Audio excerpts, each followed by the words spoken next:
আসসালামু আলাইকুম বন্ধুরা, আশা করি তোমরা সবাই ভালো আছো। চলে আমার একটি নতুন ভিডিও নিয়ে। এর আগেও আমি তোমাদেরকে একটি কফি মিল্ক পুডিংয়ের ভিডিও শেয়ার করেছি। তো আজকে ভিডিওটা শর্ট হবে, বাট এটা হচ্ছে আরেকটি কফি মিল্ক পুডিং, যেটাকে আমরা একটু অন্য স্টাইলে রেডি করেছি।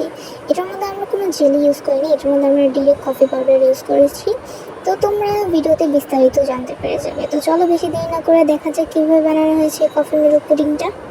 মিল্ক পুডিংটা বানানোর জন্য আমরা প্রথমে এখানে লিকুইড দুধ ইউজ করবো। লিকুইড দুধের মধ্যে আমরা 1/4 কাপ চিনি দিয়ে দিব। দেন হচ্ছে এর মধ্যে আগার আগার পাউডার 1 চামচ দিয়ে দিব। এরপর এটাকে ভালোভাবে মিক্স করতে হবে। অবশ্যই দুধটা একদম রুম টেম্পারেচারের নর্মাল থাকতে হবে। দেন আমরা এর মধ্যে কনডেন্স মিল্ক অ্যাড করে এটাকে ভালোভাবে মিক্স করব। এটা ভালোভাবে মিক্সড হয়ে যাওয়ার পর এর মধ্যে 1 চা চামচ কফি ইউজ করব।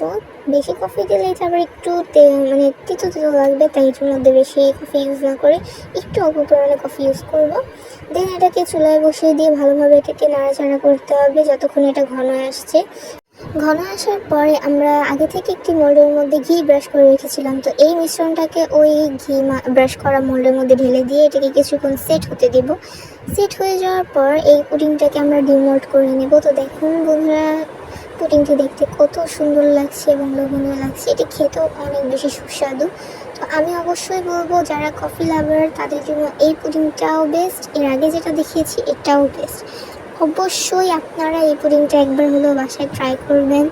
এবং যদি ভিডিওটি ভালো লেগে থাকে তাহলে আমাদের চ্যানেলটিকে সাবস্ক্রাইব করে, লাইক কমেন্ট করে, ভিডিওটিকে শেয়ার করে পাশে থাকবেন। সবাই ভালো থাকবেন, সুস্থ থাকবেন। আল্লাহ হাফেজ।